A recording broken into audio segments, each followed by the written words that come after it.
You have no one to care for you, and my children and I have nowhere to go." The words left Clara Sutton's mouth before she could stop them. There at the foot of the porch steps, with the last light of the sun bleeding orange across the fields behind her. She had not meant to say it so plainly. All the long miles of that road she had rehearsed something gentler. How she would ask for water first, then for a corner of the barn, then, if the old woman's face allowed it, for a single night out of the cold. She had practiced the politeness the way you practice holding a cracked cup so it will not spill. But the old woman standing above her, both hands gripping a metal walker, had looked straight through Clara's rehearsed manners and into the hollow place beneath them. And the truth had simply fallen out of her like water from that broken cup. Clara stood very still afterward, as though she might take the words back if she did not move. Behind her the day was dying slow and gold over the pasture. The windmill turned in a tired half-circle and stopped, turned and stopped, its blades throwing long shadows over the yard. A scatter of hens picked at the dirt near her feet, unbothered. And off past the sagging rail fence, 2 milk cows stood shoulder to shoulder in the last of the warmth, watching the strangers with their wet, patient eyes. It was a poor farm and a beautiful one, the kind of place that had been somebody's whole life once. Clara could see that even now, even exhausted, even afraid. On her hip, the little girl stirred and pressed her face into Clara's neck. The child was barefoot.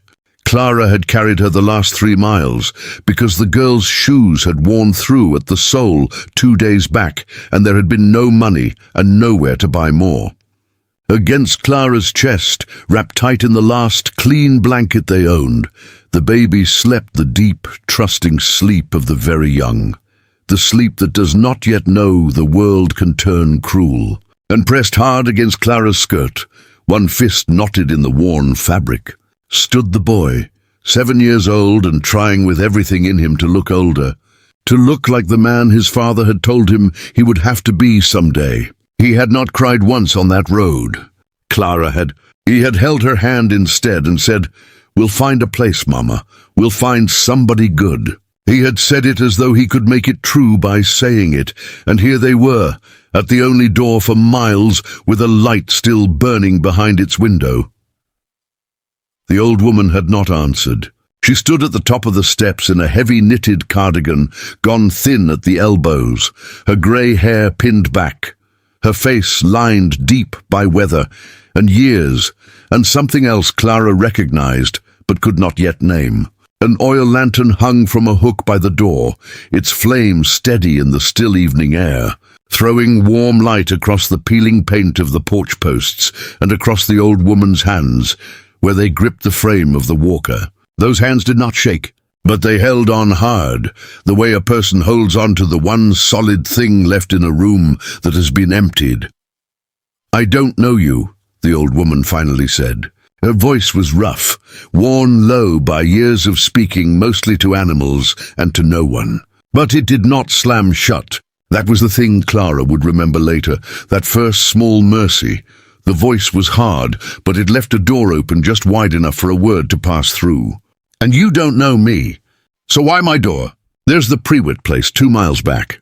There's the church at the crossroads. Why come up my road in the dark with 3 little ones on you like that?"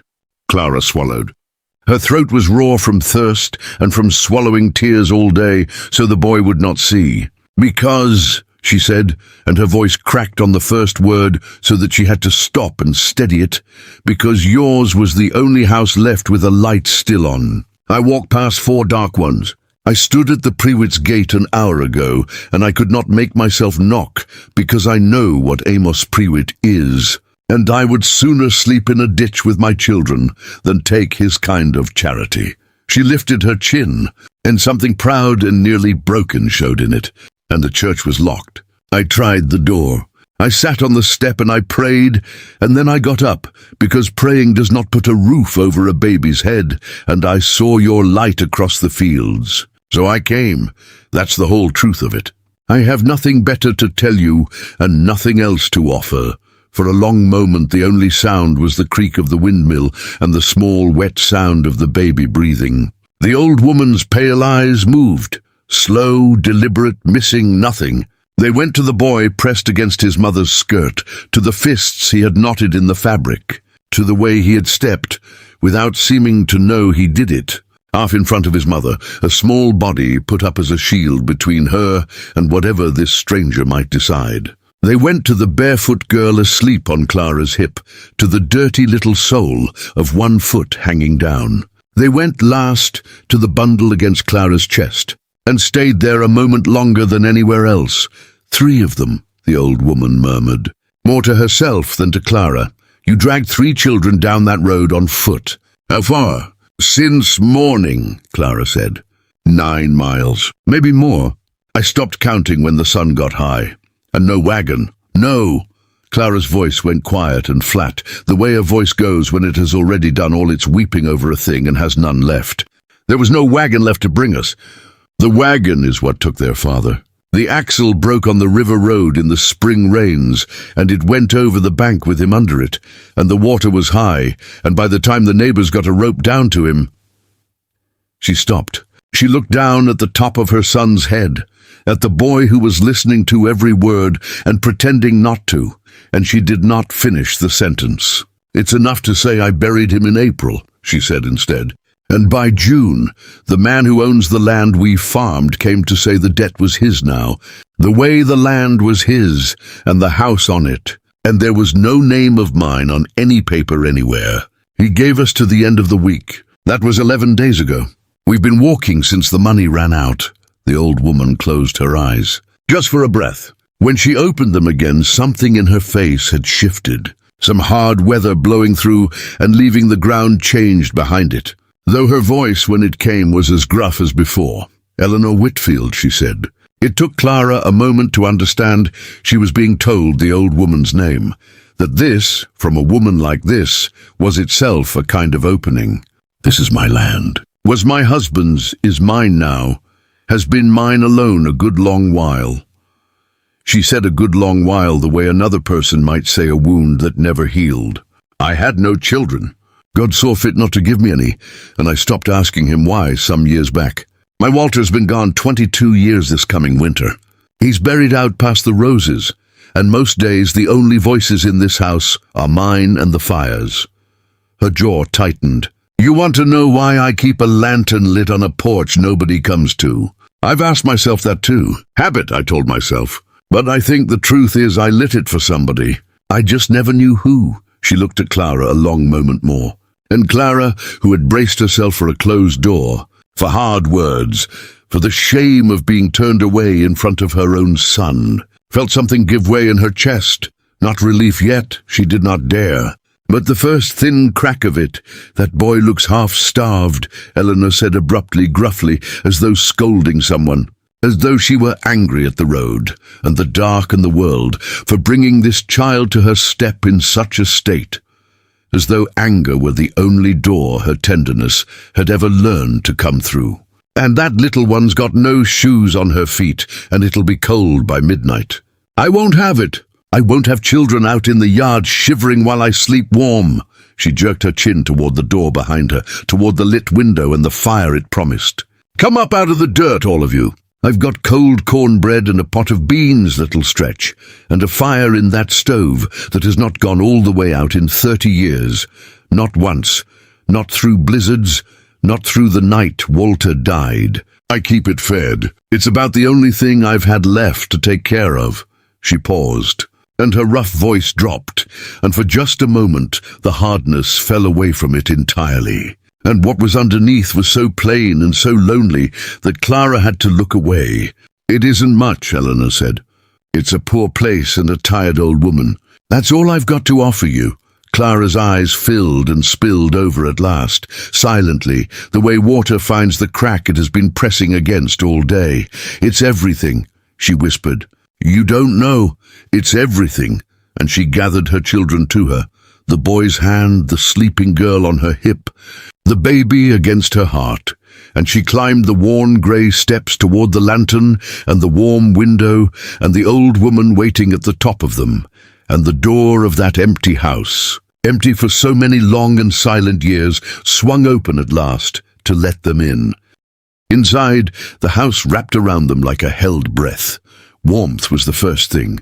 The boy felt it before anything else, and Clara felt him feel it, his small body sagging against her the moment they crossed the threshold. All the held-up bravery of the road going loose at once in the heat of that kitchen. A black iron stove stood against the far wall, its belly glowing orange along the seams of its door, and the warmth rolled off it in slow waves that reached all the way to where they stood, dripping the cold night off their clothes onto the worn plank floor.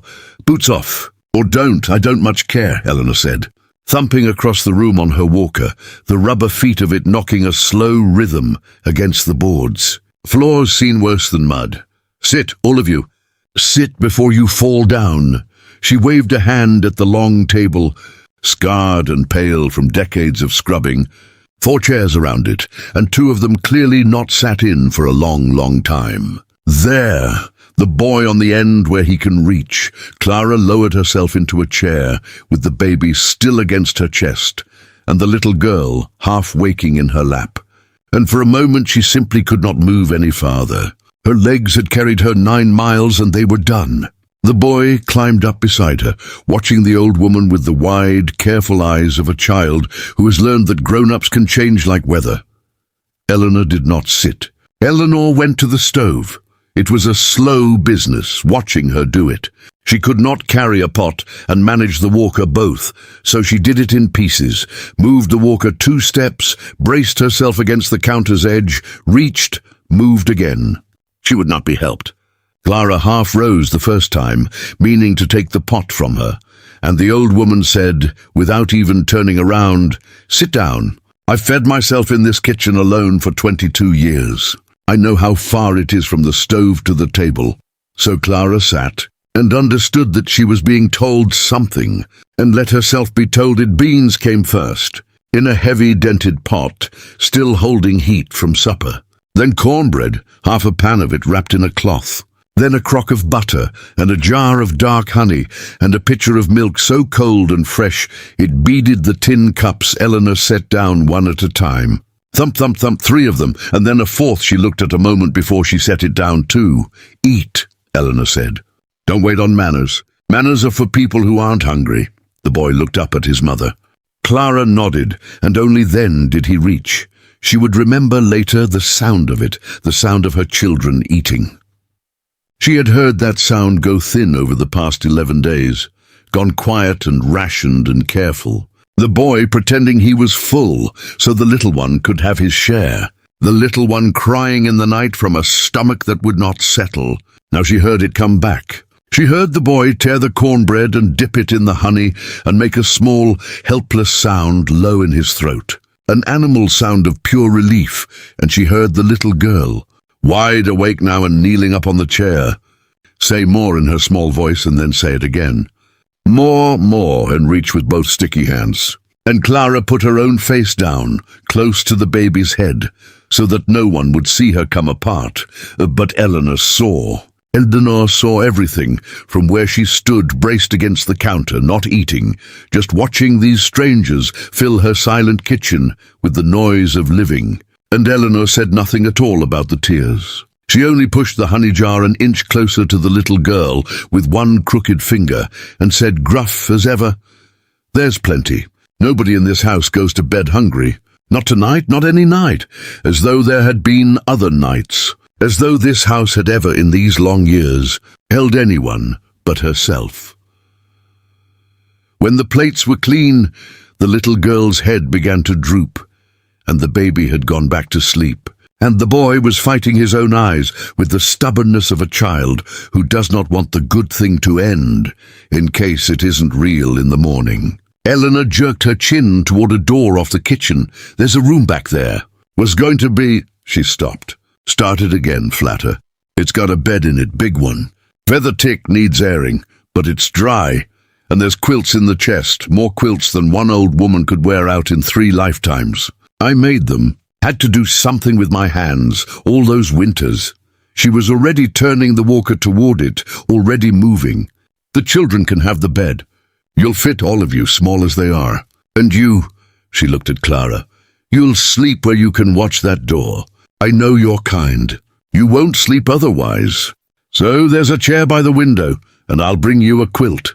And you can sit up half the night watching over them like a hen if it lets you close your eyes the other half." Clara laughed. A startled, wet, broken little laugh, the first sound of anything but grief that had come out of her in days. "How did you know," she said, "that I'd want to watch the door?" Eleanor stopped. For a moment, the hard old face did something complicated in the lantern light. "Because I know what it is," she said quietly. "To lie awake, keeping watch over a thing you're afraid to lose. I did it for a good man for a lot of years. Then I did it for his memory. Now I do it for a fire and a stove and 2 cows and a house that echoes." She looked away. "Get them to bed. We'll talk in the morning if there's talking to do. There usually isn't, but we'll see." It took a while to settle the children. The little girl would not let go of Clara's collar until sleep pried her fingers loose one at a time. The boy lay stiff and watchful until Clara lay down beside him and put her hand flat on his chest the way she had every night of his life. And only then did he let out a long breath and go loose and heavy into sleep, muttering something as he went under. "Told you, Mama, told you we'd find somebody good." Clara lay in the dark a moment, with her hand rising and falling on her son's chest, and thought her heart might simply stop from the weight of loving him. Then she got up, because the old woman was still moving around out in the kitchen, and it did not seem right to let her. She found Eleanor at the table with 2 cups of something hot, chicory. It turned out not real coffee, but hot and dark and good, and the old woman pushed one across the scarred wood without a word. They sat. The fire ticked in the stove. Outside, a wind had come up, and the windmill turned steadily now, a low iron groaning that ran under everything like the house breathing. "You didn't have to do this," Clara said. "You don't know us." "We could be anybody. My husband used to say I'd trust a wolf if it cried at the door. And he was right, I would, and look where trusting got me. But you've no reason on this earth to open your door to 3 hungry children and a woman you never laid eyes on." Eleanor turned her cup slowly in her hands. Her knuckles were swollen, the fingers bent. Clara understood suddenly how much the walker cost her, how much all of it cost her. The getting up and the reaching and the carrying in a body that was quietly, steadily failing her. "I'll tell you the reason," Eleanor said, "though it isn't a kind one, so don't go thinking I'm a kind woman. I'm not. Ask anyone at the Crossroads Church. They'll tell you Eleanor Whitfield is a hard old bird who never has a soft word for a soul." She took a slow sip.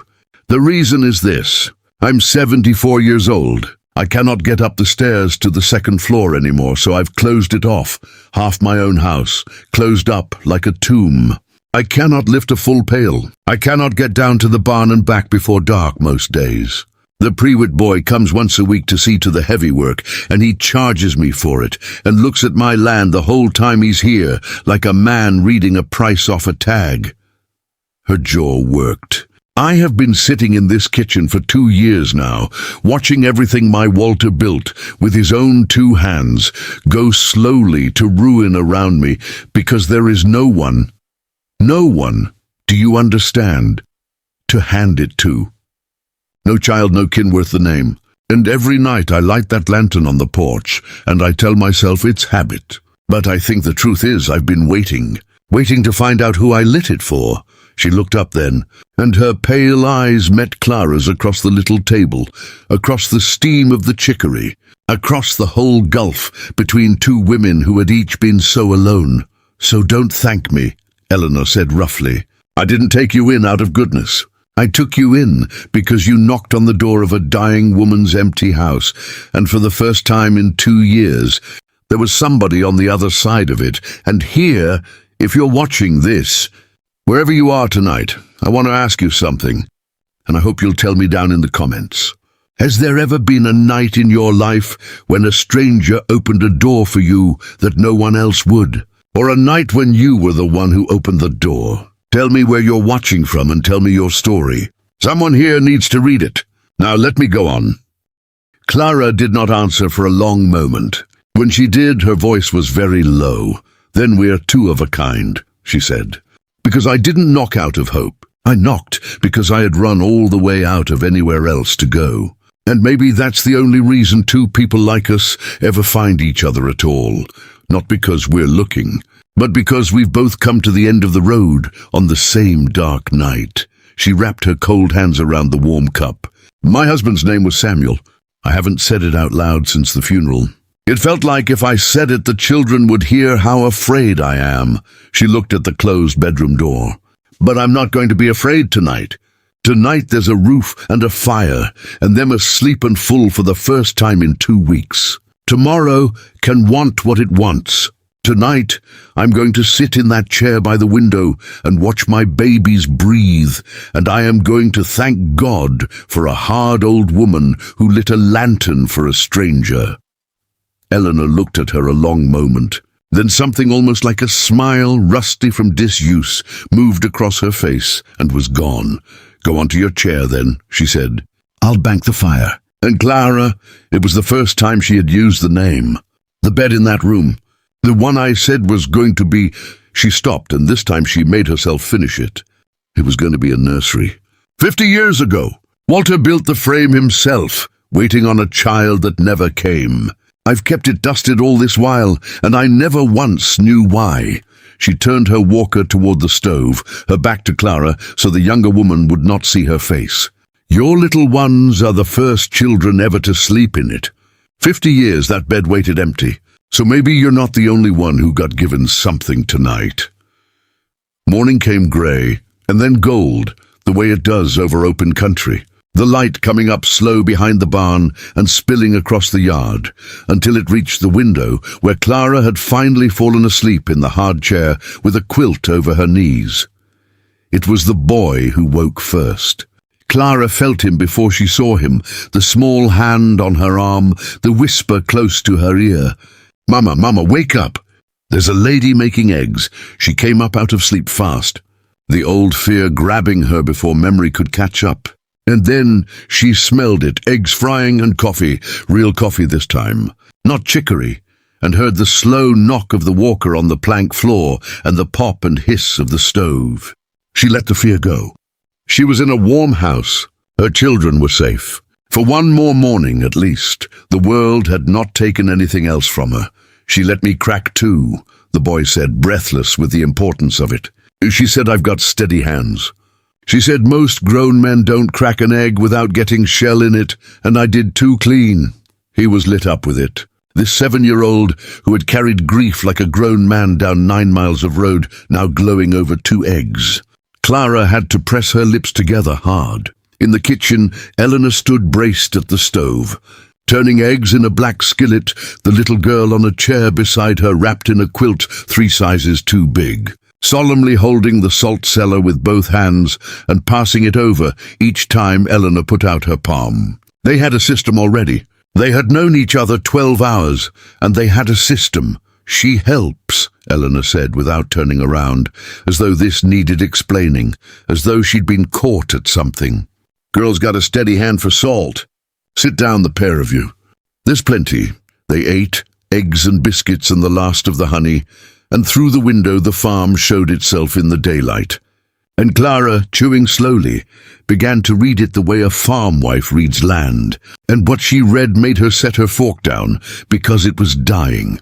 Anyone could see the beauty of the place, the windmill, the old barn silvered by 50 years of weather, the roses climbing the porch post. But under the beauty was ruin, and Clara knew ruin. She had lived on the edge of it her whole married life. The near pasture fence had 3 rails down, and a 4th cracked. The cows were only still in it because cows are creatures of habit and had not yet noticed they were free to go. The barn door hung on one hinge. The garden, she could see it from here, was a rectangle of weeds with a few stubborn tomato plants fighting through, unstaked, sprawling in the dirt. The chicken coop leaned. A whole section of the roof over the back porch had gone soft and green with rot. And the second floor of the house sat dark behind its windows, curtains drawn, shut up like a room where someone had died. This was a farm that had been slowly drowning for 2 years, while one old woman with ruined hands and a walker did what one old woman could, which was keep a stove lit and a garden half alive and hold the line by inches against a tide that never stopped coming in. "You're looking at my fences," Eleanor said. Her voice had gone flat and hard. "Go on, look. I know what they look like. I'm not judging your fences," Clara said quietly. "Everybody judges the fences." Eleanor set her cup down harder than she needed to. "The church women came out last spring, came to check on me," they said, which means came to see how far the hard old bird had fallen, and they stood in my yard and clucked over my fences and my roof and my weeds. And then they went home and told the whole crossroads that Eleanor Whitfield can't manage anymore, that it's a shame, that somebody ought to talk to her about moving into town. She spat the last words. Into town, into a little room in the widow Hartley's boarding house, to sit by a window and die where it's convenient for everyone. That's what they mean. And that Prewitt, Amos, and his son Dale, that comes to do my heavy work. They don't say it, but I see it in Dale's face every week. He walks my fence line, and he isn't measuring the rails, he's measuring the acres, waiting. They're all just waiting for me to give up and go, so they can carve this place up. Walter's place. Walter's whole life. Her voice cracked finally on his name, and she stopped and pressed the back of one bent hand to her mouth. "I won't, do you hear me? I will die in this house before I sit in the widow Hartley's window. But I'm losing. Every season I lose more of it. And I know it. So don't tell me you're not judging the fences. There's nothing to see out that window but an old woman losing." The kitchen was quiet. The boy had gone still, the way children do when the air changes. The little girl looked from her mother to the old woman with wide eyes. Clara stood up. She did it slowly. And she walked to the window, and she looked out at the whole failing sweep of it. The fence, the barn, the garden, the sagging coop, for a long moment. Then she turned around. "How many rails down on the near fence?" she asked. Eleanor blinked. "What? The near fence? The pasture. How many rails down do you know?" 3, 4, the fourth's cracked. "Why?" "Because I can split rails," Clara said. "My father was a fenceman before he was a farmer, and he had no sons, so he taught me. I can split a rail and set a post, and I can do it faster than most men, because I learned it small and never got the notion I was too good for it." She was rolling up her sleeves as she spoke, and something had come into her face that had not been there the night before. Not hope, exactly. Something harder and better than hope. Purpose. "I can stake a tomato. I can weed a garden in a morning. I can patch a coop with what's in your barn. I saw a stack of scrap lumber out there through the door. I can't get up on that porch roof. That's a 2-person job, and it needs a real ladder.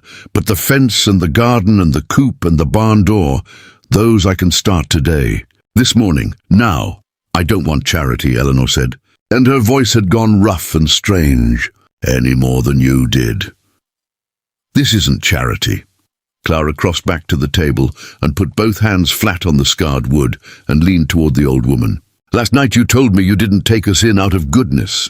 You said you took us in because somebody was on the other side of the door. Well, I'm not going to stay out of goodness either. I'm not going to sit in your kitchen eating your eggs and watching you lose your husbands. Land by inches while I've got 2 working. Hands and a strong back and nothing on this earth to do with them but keep my children fed. You've got a farm that's drowning and no one to work it. I've got 3 children and no place to work. That's not charity, Eleanor. On either side. That's 2 people who each have exactly the hole the other one can fill." She straightened up. "Let me earn it. Let me and mine earn our keep. And in exchange you give us a roof and a place and time. Time enough to stop running. That's the whole trade. Nobody's the beggar in it." For a long moment Eleanor Whitfield said nothing at all. Her bent hands were flat on the table, and her jaw was working, and her pale eyes had gone bright and wet, though not one tear fell. She would not allow it. Not yet. Not in front of the boy. She looked at Clara, and then she looked past her out the window at the fence with its rails down. The fence she had looked at every single morning for 2 years with a helplessness that had slowly hollowed her out from the inside. And she looked last at the boy, at the 7-year-old sitting so straight in his chair, watching his mother the way you watch someone you would follow anywhere. "The boy," Eleanor said at last, gruffly, not answering the offer directly, coming at it sideways the way her tenderness always came. "Can he carry a rail?" "He can carry the small end of one," Clara said. "And he can hand me nails and hold a line straight and fetch water. He's the best worker I've got. He's just short." Something moved in the boy's chest at that. Clara saw it, saw her son grow an inch sitting still, and Eleanor saw it too. And the old woman looked away out the window, so no one would see her face. "There's tools in the barn," she said finally, thickly. "Walter's tools. Nobody's touched them but Dale Prewitt, and he handles them like they're his already, and it makes me sick to watch. They're good tools. Best tools in the county. My Walter didn't buy cheap." She pushed herself up onto the walker, slow, effortful, and stood swaying a moment till she had her balance. "You want to earn your keep, you use his tools right, and you keep that Prewitt boy's hands off them. There's a maul and wedges in the far stall. Throw for the rails. Post-hole diggers hung on the wall, if your arms are as strong as your mouth." But her rough voice had gone soft under the gruffness. So soft. And when she turned toward the door, she paused by Clara's chair and put one bent, swollen hand for just a moment on the younger woman's shoulder, the first time she had touched any of them, and pressed it once, hard, and took it away. "Go split my rails." "Clara Sutton," she said. "God knows this place has waited long enough for somebody to fight for it besides me." And so Clara went out into the gold morning with her sleeves rolled and her boy trotting at her heels, out to the fence line where the dew was still burning off the grass. And she picked up a dead man's maul in her 2 strong hands, and she went to work, and behind her in the window, an old woman stood watching a stranger fight for her husband's land, and for the first time in 2 long, silent, losing years, Eleanor Whitfield did not feel alone. The days that followed had a shape to them, and the shape was work. Clara rose before the sun. It was habit, worn into her bone from a lifetime of farm mornings, and for 11 days on the road, that habit had woken her to nothing but fear and a cold camp and children to move along. Now it woke her to purpose. She would slip out of the chair by the window while the house was still dark, bank up the stove the way Eleanor had shown her, put the coffee on, and be out at the fence line with the first grey light. The maul in her hands and her breath smoking in the cool of the morning. The near pasture fence took her 2 days. She dug the post holes deep and set the posts plumb, tamping the earth around them the way her father had taught her. A fence is only as good as what you can't see, girl. It's the buried part that holds. And she split new rails from the seasoned oak she found stacked and forgotten in the back of the barn. Walter Whitfield's oak, cut and stacked by a man who had died before he could use it. She thought about that as she worked. A man had felled these trees and split this wood and stacked it to season, planning for a fence he meant to build, and then he had died. And the wood had waited 22 years in the dark of the barn for somebody's hands. Now it was hers. There was something in that she could not put words to, some long, quiet chain of one life reaching into another across the years, and it made her set each rail with care, as though she were finishing a sentence a dead man had started. The boy worked beside her every hour of it. He carried the small ends of rails, and he handed her the wedges, and he held the string line dead straight while she set the posts. And when there was nothing else for him to do, he pulled the deep grass away from the base of each new post so it would sit clean. He did not complain. Once, on the second afternoon, his hands blistered on the rough oak and he hid them from her, and she only found out because she saw him wince passing her a rail. And when she took his hands and turned them over and saw the raw skin, she felt her throat close. "You should have told me," she said. "You didn't stop when your hands hurt," he said. "The first day, I saw them. You just kept going." He looked up at her, this small, serious boy with his father's steady eyes. "So I kept going too." Clara wrapped his hands in strips torn from her own petticoat, and she did not let him see her cry. And that night when she thought he was asleep, she heard him whisper, From the big bed where he lay curled around his little sister, "Mama, we're going to stay here, aren't we? This is going to be ours?" And she did not know how to answer him, because nothing was theirs. Nothing had ever stayed theirs, and she had learned the hard way not to say yes to a child about a thing you could not promise. So she said, "We're going to work hard and be good to the lady, and we'll see what the good Lord does with that."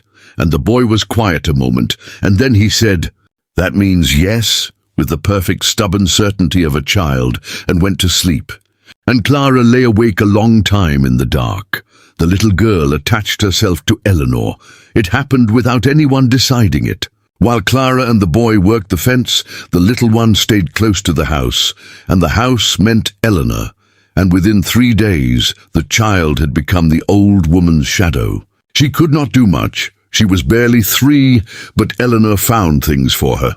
The girl carried eggs one at a time from the coop to the kitchen, her whole face a knot of concentration, walking so slowly and so carefully that it took her half the morning to bring in 6.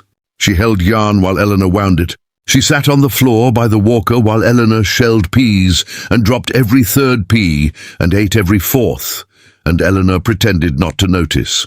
And the peas Eleanor actually got into the bowl came out short, and neither of them cared. Clara would come in at noon, filthy and dead tired, and find the 2 of them at the table, the ancient woman and the tiny child, deep in some slow, patient, wordless business together. And something in her chest would ache and warm at once. "She called me Gran," Eleanor said on the 4th day. She said it looking down at the peas, not at Clara, her voice carefully flat. "I didn't teach it to her. This morning she wanted up on the chair, and she said up Gran, like it was nothing, like it was my name." Her bent fingers went still over the bowl. Nobody ever called me that. I never got to be anybody's Gran." She was quiet a moment. Then gruffly, "I told her that's not my name. I told her Mrs. Whitfield, but she doesn't listen worth a lick, that child. Doesn't listen at all." And she went back to shelling peas, and she did not tell the girl to stop. And by the end of the week, even Clara had started to hear it. Gran, Gran, up Gran, ringing through the old house like something that had always belonged there, and the farm came back to life. It was slow, and it was partial, and it was nowhere near enough, but it was real, and it was visible. And for Eleanor, who had watched the place die by inches for 2 years, it was very nearly more than she could bear. The pasture fence stood straight and whole, all 4 rails, and the cows had a proper enclosure again. The chicken coop stopped leaning. Clara had jacked it up and set new footings and rehung the door so it latched. The garden got weeded and staked, and the tomato plants that had been sprawling and half strangled in the dirt were tied up to fresh stakes, and already, in the sudden freedom, setting fruit. The barn door hung true on 2 new hinges. Little things, small victories, but each one was a place where the tide had been pushed back. And Eleanor walked the yard on her walker in the evenings, slow, taking inventory. And Clara watched from the porch as the old woman stopped at each mended thing and stood before it a long moment. And Clara understood that she was not inspecting the work. She was saying something to it, or to Walter maybe. Look what somebody did. Look, we're not losing anymore. On the 7th day, Dale Prewitt came.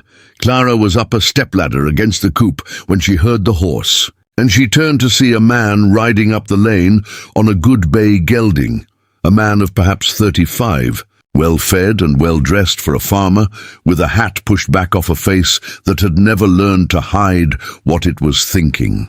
He reined in at the yard's edge and sat his horse and looked around, and Clara watched his face change as he looked. He had come expecting the farm he always found, the dying one, the losing one. And instead, he found a straight fence and a mended coop and a staked garden green with new growth, and a strange woman up a ladder with a hammer in her hand, and a strange boy holding the ladder steady, and a little girl on the porch step, and the whole place somehow alive in a way it had not been in 2 years. And Dale Prewitt did not like it. Clara saw that plainly, in the way his jaw set and his eyes narrowed and went from the fence to the coop, to the barn, to her, reading the acres. Eleanor had said, and now the acres were reading differently than they had last week. And it did not please him one bit.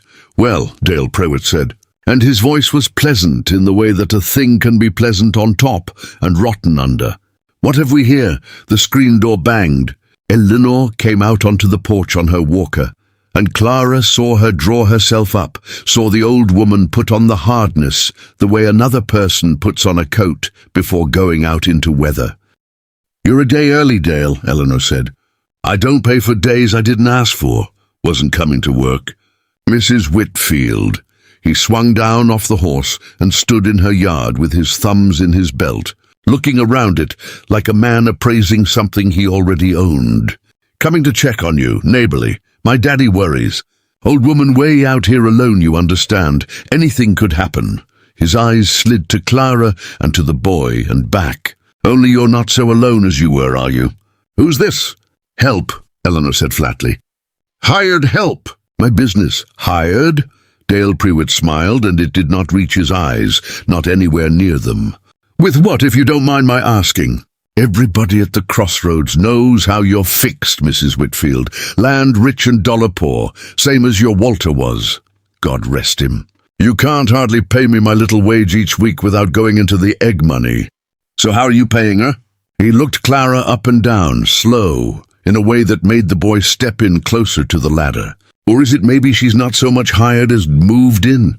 Some drifter woman with a passel of kids, no man, turns up on a rich widow's doorstep with a sad story." "That's enough." Eleanor's voice cracked across the yard like the maul on oak. "That is enough, Dale Prewitt.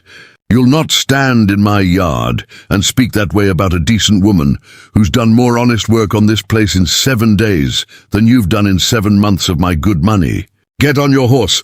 But Dale Prewitt did not get on his horse. He looked at the straight new fence, and the mended coop and the green garden, and the woman who had done it all, and Clara watched the calculation move behind his eyes, watched him understand that the slow, certain thing his family had been waiting for, the slow death of Eleanor Whitfield and the ripe falling of her land into their hands, had just been interrupted. And she watched him decide, right there in the yard, that he did not intend to let it be interrupted for long. "You've got no paper on her." "I'd bet," he said softly, almost to himself, looking at Clara. "No contract, no claim, just a stranger you let in out of the rain." He gathered his reins. "You be careful. Mrs. Whitfield, a woman alone at your age, taking in folks nobody knows anything about, folks who could be anybody, could be running from anything. That's how old women get taken advantage of. That's how they lose everything." He mounted up and looked down at them all from the height of the good bay horse. "My daddy would hate to see you lose everything. We'd both hate that. We're only ever looking out for you." And he touched his hat and turned the horse, and rode back down the lane at an easy walk, in no hurry at all. A man who believed that time was on his side. Clara came down off the ladder slowly. Eleanor stood gripping her walker on the porch, and her face had gone grey, and her hands were shaking now in a way Clara had not seen before. "He means it," Eleanor said quietly. "Whatever he's decided riding out of here, he means it. That family gets what it wants. They got the Hensley place that way, and the old Dutch farm on the river. They wait, and they smile, and they help, and one day the paper's signed and the land's theirs, and nobody can quite say how it happened." She looked at Clara, and there was fear in the old pale eyes, real fear. "I've kept them off for 2 years by being too stubborn to die on schedule. But you've changed something, girl. You've made this place worth wanting now, today, instead of 5 years from now when I'm in the ground. And I'm afraid, God help me, I'm afraid I've brought something down on you and those babies by letting you fight for me." Clara looked down the empty lane, where the dust was still settling. "Let him come," she said, and her voice was very steady. "I have run from every hard thing for 11 days, Eleanor. I ran from that landlord, and I ran from the empty house, and I ran all the way down that road to your door. I'm done running." She set the hammer down on the porch rail, deliberate, final. This is the first place my children have been safe since their father died. I split those rails. I set those posts. I'm not going to let some smiling man on a good horse take it away from you, from us, by waiting for you to die." She turned and looked at the old woman. "So let him come. We'll be here, and we'll be ready, for a little while, 2 weeks, maybe 3. There was something that felt almost like peace, and Clara knew enough of life not to trust it. But she let herself stand in it anyway. They became, without ever saying the word, a family. It was in the small things, the way it always is. It was 4 places set at the scarred table now, and the 4th chair, the one that had sat empty for 22 years, worn smooth again by a body sitting in it every day. It was the boy learning to milk, his forehead pressed to a cow's warm flank in the blue dark of morning. Eleanor calling instructions from the barn doorway where she could reach on her walker. "Steady, don't yank. She's not a pump handle. Ask her, don't tell her." And the boy's whoop of triumph when the first thin stream finally hissed into the pail. It was the little girl asleep across Eleanor's lap in the rocking chair on the porch in the long gold evenings. And Eleanor's bent hand moving slow over the child's dark hair. And Eleanor's cracked old voice singing something low and half-remembered, a song from 50 years back. A song she must have been saving all this time for a child who never came until now. It was Clara and Eleanor at the table after the children slept. 2 cups of chicory between them, talking, really talking. The way women talk when the day's work is done and the dark makes it safe to say true things. Clara learned Eleanor's whole life in those nights, in pieces. How she had married Walter at 18 and come to this land when it was nothing but scrub and a one-room shack. And how the 2 of them had built everything Clara now walked through, the house. The barn, the fences, the good deep well, built it with their 4 hands over 40 years. How they had wanted children so badly and prayed and hoped, and how each year had closed without one, until the hoping itself became a kind of grief they carried between them, silent so as not to wound each other with it. How Walter had built the nursery bed anyway.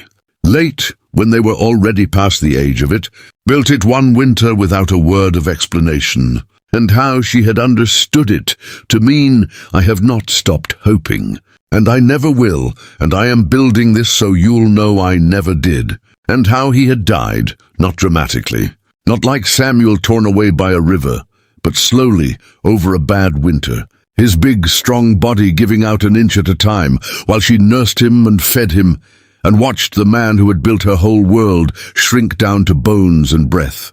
22 years ago, Eleanor said, and I have kept that stove lit every day since, because he asked me to near the end. He said, "Eleanor, don't let the fire go out. A cold house is a dead house. Keep something warm in it for me." And I have, through everything. That fire is the last promise I made to my husband, and I have not broken it once. She looked at the glowing seam of the stove door. "Some nights it was the only reason I got up. A fire's got to be fed, even when there's nobody left to be warm but you, even then. Especially then," and Clara told her own life back, Samuel, and the little farm they'd rented and never owned, and the children coming one after another, and the good hard years. And then the spring rain and the river and the broken axle, and the 11 days on the road. She had never told anyone the whole of it. There had been no one to tell. And Eleanor took it in, all of it. The way she took everything, gruff and unflinching. And at the end, she reached across the table and put her ruined hand over Clara's young one and said only, "You've been carrying more than anybody ought. Set some of it down here. This table's held up under worse." And Clara put her head down on the scarred wood and wept. Finally, all the way she had not let herself weep since the funeral. And the old woman held her hand and did not tell her to stop. But Clara was watching Eleanor too, in those weeks, and what she watched frightened her, because Eleanor was failing. It was slow, and Eleanor hid it the way proud people hide the thing that scares them most. But Clara had nursed a dying husband, and she knew the signs. Eleanor was eating less. Clara noticed the food moved around the plate and returned to the pot. She was slower on the walker, and some mornings she did not come out of her room until the sun was well up, and when she did, her colour was bad, a greyness under the weathered skin. She got short of breath crossing the kitchen, and would stop and grip the counter and pretend she'd only paused to look out the window. Her ankles swelled.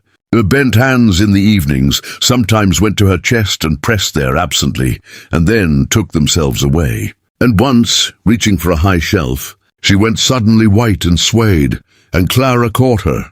And for a moment the old woman's whole weight was in Clara's arms, light as a bird, terribly light. And Eleanor's heart under Clara's hand was going fast and hard and wrong.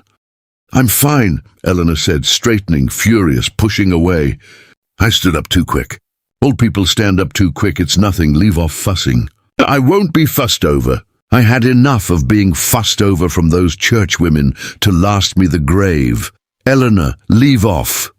And she thumped away on her walker with her spine as straight as she could make it, and Clara let her go because there was nothing else to do, and stood in the kitchen with her heart pounding and the terrible knowledge settling into her that she had felt this before, this exact fear, this exact helpless watching, and that it had ended last time. At a graveside in April, she said nothing to the children, but the boy knew.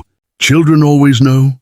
He grew quieter, and he stayed closer to Eleanor, and Clara caught him one afternoon, simply sitting on the floor beside the old woman's chair, not doing anything, just there, his shoulder against her knee, keeping watch the way his mother had taught him without ever teaching him.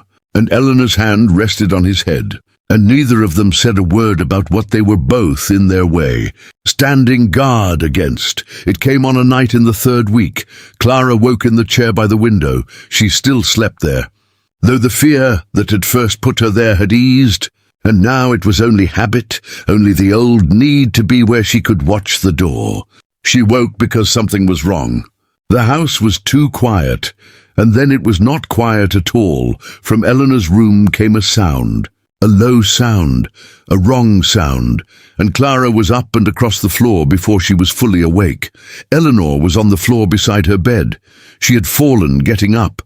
The walker was tipped over, out of reach, and she was down on the cold planks in her nightgown, and she was conscious, but only just, her face grey as ash in the moonlight from the window, her breath coming in short, awful pulls, one hand clutched against the left side of her chest. Her lips had gone a colour Clara had seen before, the colour that does not belong on the living. And her eyes, when they found Clara's, were wide and afraid.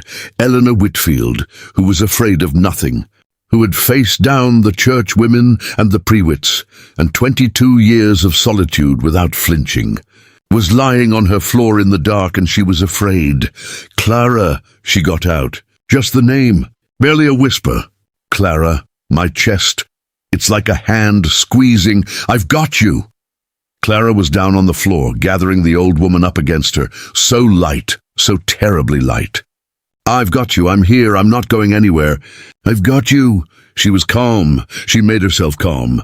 She had learned this calm at Samuel's bedside. This steadiness you find because the person you love cannot afford for you to fall apart. And even as she held Eleanor, she was thinking, fast and clear, the nearest doctor was in town 9 miles. And she had no wagon and no horse she could hitch in the dark and drive that far in time. And even Dale Prewitt's place was 2 miles off. There was no one. There was no help that could reach them before morning. There was only her and an old woman dying in her arms on a cold floor, exactly as it had been before. "Don't," Eleanor whispered. Her hand found Clara's and gripped it with what strength she had left, which was almost none. "Don't you dare leave, to go for help. You'll not get back in time, and I'll not die alone on this floor, Clara. I've been alone for 22 years, and I will not do it at the end too. Stay, whatever happens, stay." "I'm not leaving." Clara held her tighter, pressed her cheek to the old woman's grey hair. "Look at me, Eleanor, look at me. I'm not leaving you. Not for anything, not for help, not for anyone. I'm right here, and I'm going to stay right here." She got an arm under her and slowly, carefully lifted. Eleanor weighed nothing. Nothing at all. and carried her not to the bed, but to the kitchen, to the rocking chair by the warm stove, because the room was cold and the kitchen was warm, and Walter had said a cold house is a dead house. Keep something warm in it, and Clara was not going to let this woman be cold. She settled her in the chair and wrapped her in the quilts.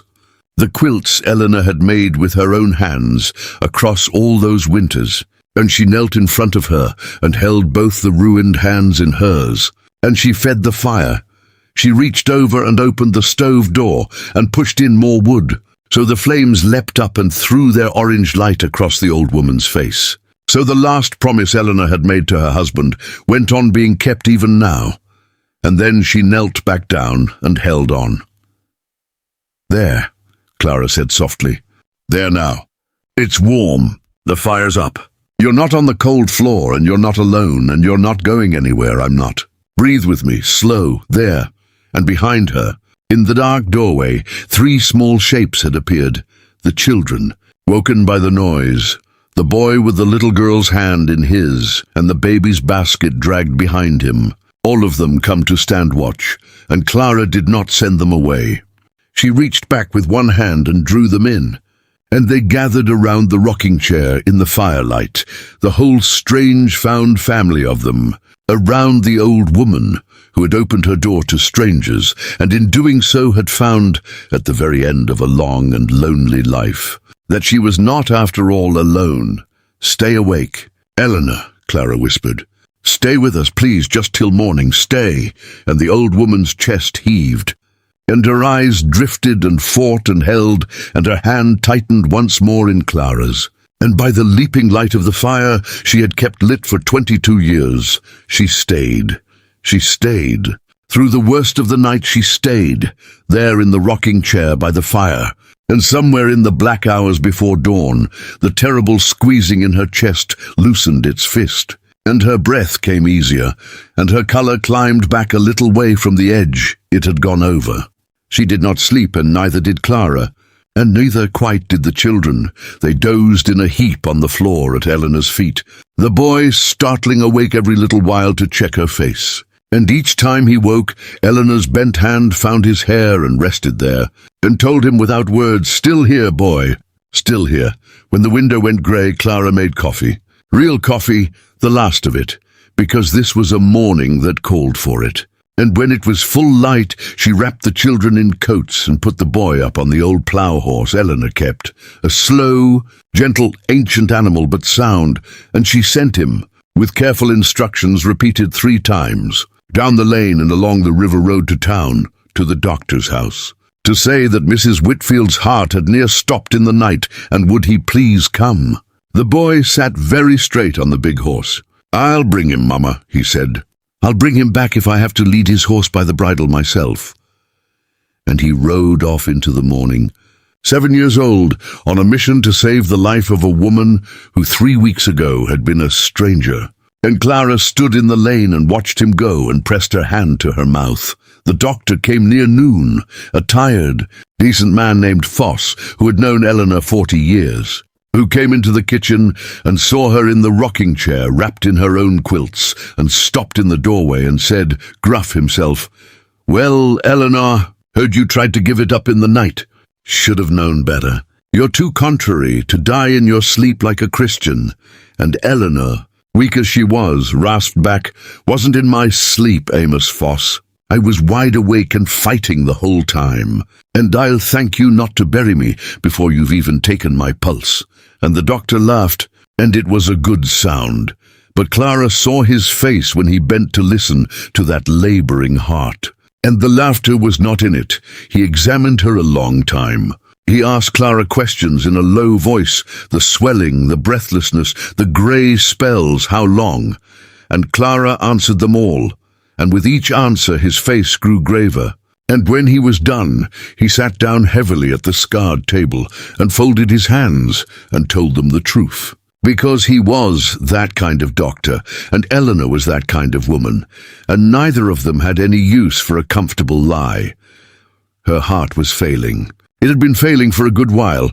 The fall in the night was not the beginning of it, but a long way down the road.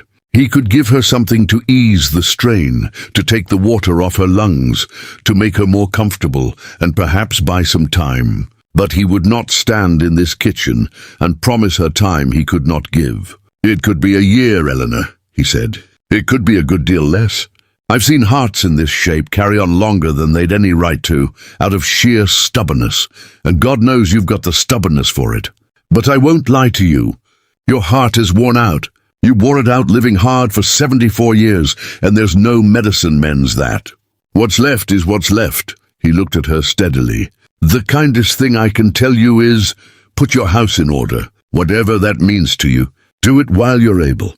Don't leave it for a night like last night to do for you." The kitchen was quiet. The fire ticked. Outside, a hen complained about something, and the windmill turned. Eleanor took it without flinching. Of course she did. She sat wrapped in her quilts with her ruined hands folded in her lap, and she looked at the old doctor, and she nodded. Once slow, a woman receiving news she had already half known and made her peace with in the long night just past. "Put my house in order," she repeated. "Yes, all right," and her pale eyes moved to Clara standing white-faced by the stove, to the little girl pressed against Clara's skirt, to the boy, home now, filthy from the ride, standing in the doorway having brought the doctor as he'd promised, to the baby asleep in the basket. She looked at all of them, this family that had walked out of nowhere and into her dying house and filled it in 3 short weeks, with more life than it had held in 22 years. And something settled in her face, a decision arriving the way weather arrives, sudden and total. "Amos," she said, "you're not just a doctor. You witness papers. You've done it for half the county. Deeds, wills, the lot." Dr. Foss went still. "I have." "Then before you leave this house today," Eleanor said, "you're going to witness one more." "Eleanor," Clara started. "You don't have to—" "Hush." The old woman's voice was weak, but it had lost none of its iron. "Hush, girl, and let me put my house in order since I've just been told to. I have thought about this longer than you know. I've been thinking about it since the morning you split my rails, since the day that baby called me Gran. I've only been too much of a coward to say it out loud, because saying it out loud meant admitting I was dying, and I wasn't ready. Well, I'm ready now. Last night made me ready." She drew a breath, and it cost her, and she pushed on. "I have no children.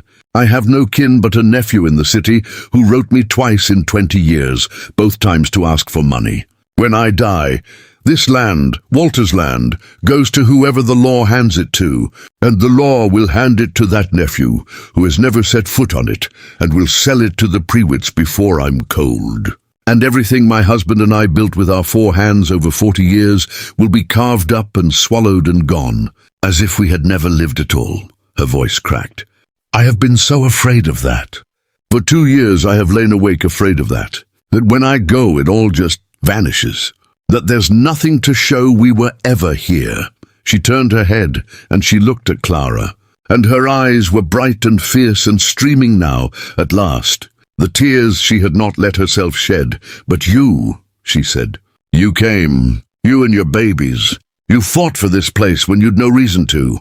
You made it live again. And that little one calls me Gran, and that boy milks my cows. And there are 4 places at my table for the first time in the whole long history of this house." Her ruined hand reached out across the space between them. "So I am not going to let the law hand my life's work to a stranger in the city who never loved it. I'm going to hand it myself, with my own hand while I've still got one, to the woman who did. Clara Sutton, I'm leaving you the farm, the land, the house, the stock, all of it. Every rail you split is going to be yours, and your children's and their children's. And there is not a Prewitt on this earth going to take it from you, because it's going to be written down and witnessed and legal, and Amos Foss standing right there is going to make it so today." Clara could not speak. She stood by the stove with her hand over her mouth and the tears running down over her fingers. "Eleanor," she managed at last, "I can't. This is Walter's. This is yours. I came here for one night out of the cold. I never asked for—" "I know you never asked." Eleanor's voice gentled. All the iron gone out of it now, only the tenderness left. The tenderness that had spent a lifetime hiding behind gruffness and had finally, at the end, come all the way out into the open. That's exactly why it's yours. The ones who ask are never the ones who should get it. You didn't come here to take anything from me, Clara.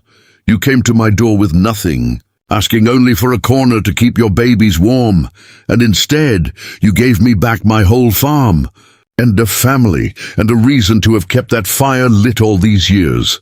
She was weeping openly now, and smiling through it, the strangest and most beautiful expression Clara had ever seen on a human face.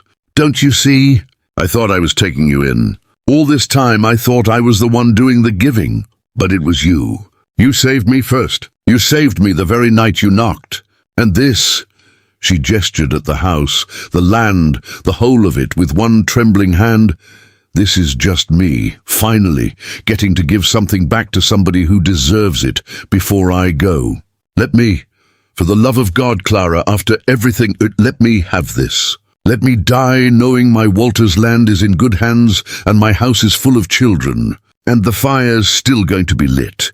Let an old woman go out having done one good thing that lasts. And Clara crossed the kitchen and went down on her knees in front of the rocking chair and put her arms around the old woman and held her while they both wept, the young widow and the old one, and the children gathered in close around them. And Dr. Foss looked out the window and cleared his throat roughly and pretended to study the weather. All right, Clara whispered into Eleanor's grey hair. All right, yes, I'll take it. I'll take care of it. I'll keep it alive, and I'll keep the fire lit, and I'll raise my children on it, and I'll tell them every day whose land it was and whose hands built it. Walter's and yours. I'll never let them forget you. Not ever, I promise you that. Your name is going to be spoken in this house long after we're all gone. I promise. Then it's settled, Eleanor said, and let out a long, shuddering, peaceful breath, as though she had set down at last a weight she had carried for 2 long years. Get me pen and paper, Amos, and a good clear space at the table. I've got my house to put in order, and I find, she almost laughed, weak and wet and joyful. I find I'm not a bit afraid anymore. The paper was signed that afternoon, at the scarred kitchen table in Eleanor's own hand, shaky, but her own, with Dr. Foss witnessing and the children watching wide-eyed, not understanding all of it, but understanding that something large and permanent was happening, something that meant stay. When it was done, Eleanor sat back and looked at the signed deed a long moment, and then she looked at the boy and said, "Now, somebody put that fire up. This calls for the good preserves, the ones I've been saving. No more saving things for later in this house. Later's here." And they ate blackberry preserves by the spoonful straight from the jar. All of them, an old dying woman and a family who had been strangers a month before, laughing in a warm kitchen while the papers that made them permanent sat drying on the table. The doctor's medicine helped. It took some of the water off her lungs and eased the awful squeezing, and for a while, a precious while, Eleanor was better than she had been in a year. Not well. She would never be well again, and she knew it, and so did Clara, and the knowing sat quietly at the edge of every good day like a guest waiting politely by the door. But better enough to live, really live. In a way she had stopped doing long ago, and she spent that borrowed time teaching. She seemed to understand that her real gift to Clara was not the land. The land was only dirt and timber. Anyone could inherit dirt. Her real gift was 40 years of knowing this particular land, its moods and its secrets. The things Walter had learned and taught her that lived nowhere but in her failing head, and would die with her unless she got them out. So she got them out. From the rocking chair, from the porch, from the kitchen window she taught. She taught Clara which corner of the near pasture flooded in a wet spring and must not be planted. She taught her where the good water was, and where the well would run shallow in August, and how to read the sky over the western ridge for the storms that came fast and mean. She taught her the cows by name and temper, which one would kick, which one hid her calf, which was the boss and which the coward. She taught her to lay by wood in July for the January she would not see. and to keep the seed corn dry in the tin box in the loft, and where Walter had buried the old crock of money against hard times.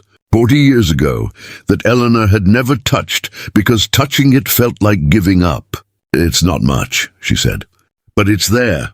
For a bad winter. Every farm needs a crock of money buried against the bad winter, Clara. Promise me you'll bury one for your own children someday, when you've got a little put by. It's how the ones who love you keep taking care of you after they're gone." She taught the boy too. He became her hands.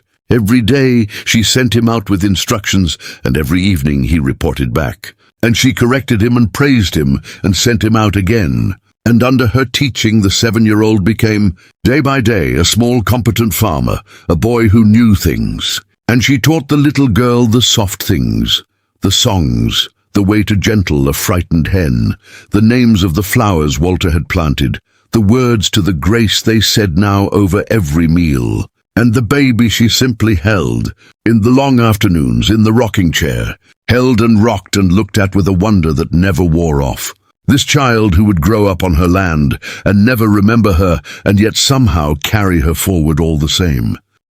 "I got them all in the end," she told Clara one evening, watching the 3 children in the yard in the last light.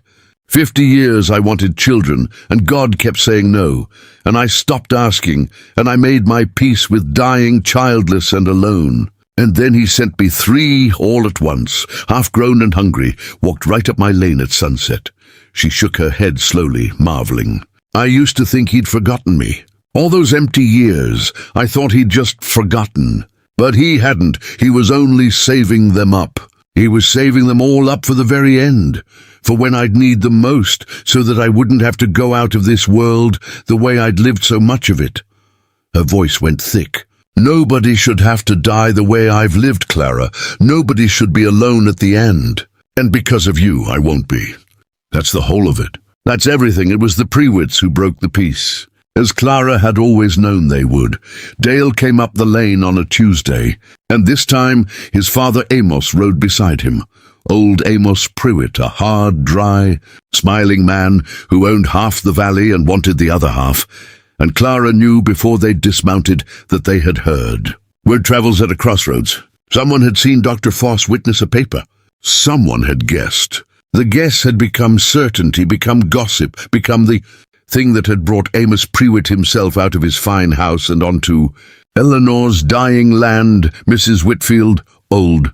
Prewitt didn't dismount at first, just sat his horse and looked down at Eleanor, where she sat wrapped in quilts on the porch, Clara standing beside her, the boy at the rail. "I'll come straight to it, the way I always have with you. There's a story going round that you've signed your land over to this woman here. Signed it clean away from your own bloodkin to a stranger nobody in this valley knows from Eve." He smiled, dry as dust. "Now I'm sure that's just talk, because a woman of your years and your good sense would never do a thing so foolish. So I've come to offer you a kindness before it's too late. I'll buy the place. Fair price, better than fair, generous, cash money today. And you can live out your days right here. No work, no worry. And when you pass, it goes to me clean and simple. And there's no drifter woman and no lawyer and no ugly fight for your poor nephew to wage over your grave. Everybody's taken care of. That's a kindness, Eleanor. That's me looking after a neighbor." "Get off my land," Eleanor said. Old Prewitt's smile didn't move. "Now, Eleanor, you heard me." She pushed herself up out of the rocking chair, refusing Clara's hand, and stood swaying on her walker but standing, upright, her chin high, 74 years old and dying and utterly unafraid. "The story's true, every word. I signed my land to Clara Sutton 3 weeks ago, witnessed and legal, and it is done. And there is not one thing you can do about it, Amos Prewitt, not with all your money and all your smiling. I've watched you swallow this valley farm by farm for 40 years. I watched you take the Hensley place when Ruth Hensley was too grief-blind to know what she was signing. I watched you take the Dutch farm on the river for half what it was worth. And I swore to my Walter's memory that you would never have this one. And you never will, because I found somebody worthy to leave it to. And I did it while my head was clear and my hand was steady. And Amos Foss will swear to both in any court you care to drag me into before I'm dead or after. There's the matter of your nephew, Amos Prewitt said softly. And now the smile was gone, and the thing underneath it showed at last. Bloodkin, he might contest a will that hands a lifetime's land to a stranger. He might contest it hard. And a contest like that, lawyers, the county court, months of it. That's a cruel thing to leave behind you, Eleanor. That's a cruel thing to do to her. He nodded at Clara. You'll be gone. She'll be the one standing in that courtroom, a poor widow with 3 children and no money and no name in this valley, trying to hold off a blood relation and anybody who might help him. It could ruin her. It could take years and every cent and still go against her in the end. Is that the gift you want to leave? A lawsuit? You think you're saving her? You might just be handing her a war she can't win. He gathered his reins. My offer stands till the end of the week. Cash, clean, no war. Think on it. Think on what's kind. And he turned his horse, and Dale turned his, and they rode back down the lane, and this time the dust they left behind them hung in the air like a threat. Eleanor sat back down heavily. She had gone grey again, and her breath was short, and Clara knelt at once beside her. He's lying about the price and true about the rest, Eleanor said, low and bitter. The nephew. He'll find the nephew. He'll fund the nephew. He'll put lawyers behind him. That's how he takes what isn't freely given. He finds the crack, and he pours money into it till it splits. A will can be contested. Amos Foss warned me of it when we signed. He said a deed stronger, a gift given while I'm living hand to hand, harder to break than a will read after I'm dead. She gripped Clara's hand. So that's what we'll do. We won't wait for the will. I'll deed it to you now, outright, while I'm alive and clear-headed, and can stand in front of witnesses and say with my own voice that I'm giving it freely. No pressure, no trick of sound mind. Let them try to break that. Let them try to say a woman can't give her own land to whom she pleases while she's living and breathing and able to say so. We'll do it proper. We'll do it in front of half the county if we have to. We'll make it a wall so high no Prewitt and no lawyer and no city nephew can ever climb it. Her old eyes burned. I have one fight left in me, Clara. Maybe just the one. And by God, I am going to spend it making sure that man never touches this land. Now help me up. We've got work to do, and I don't know how. Much time I've got to do it in, so we'd best not waste a minute of it being afraid. They did not waste a minute. The very next morning, Clara put the boy up on the plough horse again and sent him to town with a note in her own careful hand. And by afternoon, Dr. Foss had come, and with him, because Eleanor had named him in the note, a man named Prewitt could not buy, old Judge Hollis. Retired 30 years off the county bench, 90 if he was a day, half-blind and stone-deaf in one ear, but with a mind still sharp as a tack and a hatred of the Prewitt family that went back 2 generations to a boundary dispute they'd cheated his own brother out of. If there was one man in the valley whose word no court would question and whose spine no Prewitt money could bend, it was Elias Hollis, and Eleanor had known it, and had sent for him first of all. The old judge came into the kitchen leaning on a cane, and he looked at Eleanor in her rocking chair, and the 2 ancient people regarded each other a long moment with the particular understanding of 2 people who have both nearly finished a long, hard life. Eleanor Whitfield, he said. Heard the Prewitts are circling. They are, Elias. Heard you mean to spike their guns. I do. If you'll help me do it right. The old judge lowered himself into a chair with a grunt and set both hands on the head of his cane and smiled. And it was not a kind smile. It was the smile of a man being handed, at the very end of his life, one last chance to do the thing he'd wanted to do for 40 years. Eleanor, he said, there is nothing on God's green earth I would rather do with what's left of me than help a dying woman lock Amos Prewitt out of a piece of land forever. Tell me what you want. I'll tell you how to make it hold. And he did. He walked them through it, in his cracked old lawyer's voice, careful as a man laying stones in a wall. A deed of gift, he said, not a will, a deed executed now while Eleanor lived. Consideration recited, so it read as a true conveyance. Delivered hand to hand, Eleanor's own hand to Clara's, before witnesses on the very land itself, so no one could ever say it was done in some back room under some pressure.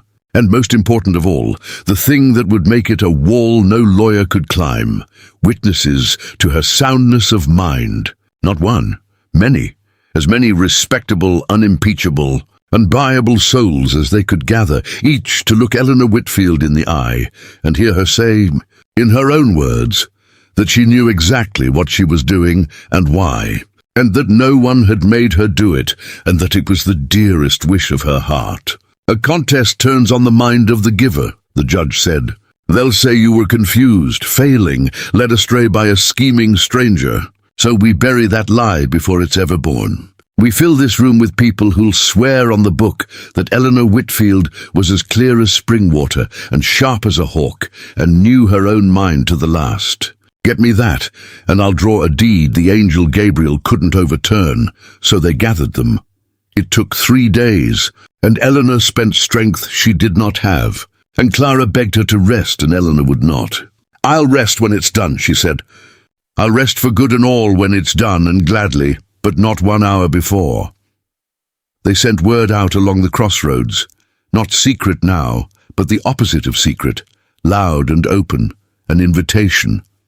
And they came, the valley people, out of curiosity and out of old regard and out of a quiet growing anger. Because the story had gotten round now, the whole story, the widow and her 3 children walked out of nowhere, the old woman who'd taken them in, the farm brought back to life, and the Prewitts circling a dying woman's bed like they'd circled so many others. People who had watched Amos Prewitt swallow the valley farm by farm for 40 years, who had each of them in their own hearts been a little ashamed of the watching. They came. The crossroads preacher came. The blacksmith came. Ruth Hensley's grown son came, whose mother had signed away her land to Prewitt in her grief, and who had never forgiven himself for not stopping her, and who stood in Eleanor's kitchen with his hat in his hands and a hard light in his eye. The church women came, the same church women who had clucked over Eleanor's fences and whispered about the boarding house, and to their credit, they came humble, and one of them, an old friend of Eleanor's from girlhood, took her hand and said, "We were wrong about you, Eleanor. We said you couldn't manage. We should have come out and helped you manage instead of talking. I'm ashamed. Let me stand witness. Let me do this one right thing." And Eleanor squeezed her hand and forgave her, because she was putting her house in order, and forgiveness was part of the order. They did it on the 4th day, in the yard, in the sun, in front of them all. Clara had carried the rocking chair out to the porch, and Eleanor sat in it wrapped in a quilt, grey and frail and shrunken, but with her chin up and her eyes clear. And the valley stood gathered in the yard below her, 30 people, 40, and Judge Hollis stood beside her with the deed, and Dr. Foss beside him, and the whole thing was done slow and plain and public, so that no shadow could ever fall on it. The judge read it out. Then he turned to Eleanor and asked her, in his carrying courtroom voice, the questions that would build the wall. Eleanor Whitfield. "Do you know where you are and what day it is?" "I'm on my own front porch, Elias Hollis," she said. Dry, and the crowd laughed. "On a Thursday, and I've known you 60 years, and you're still asking fool questions. Do you know what this paper is? It's a deed. It gives my farm, my land, my house, my stock, everything Walter and I built, to Clara Sutton, free and clear, as of today. Is anyone forcing you to do this? Has anyone threatened you, tricked you, pressured you, promised you anything? No." And here Eleanor's voice, which had been dry and steady, changed, grew, filled, rang out across the yard so that the people in the back could hear it plain. "No man has forced me, and no man has tricked me, and I want every soul standing here to carry this away and swear to it, if it ever comes to that. I am doing this of my own free will and my own clear mind, and it is the gladdest thing I have done in 22 years. She looked out over them all, the whole valley that had watched her lose and never lifted a hand. "You all know me. You know I'm a hard old woman who never asked anybody for anything.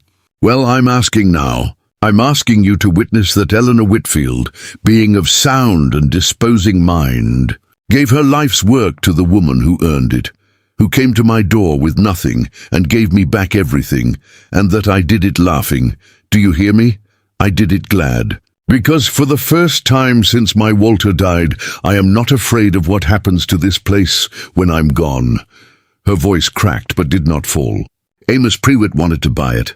Amos Prewitt has wanted to buy every good thing in this valley for 40 years. Well, this one's not for sale.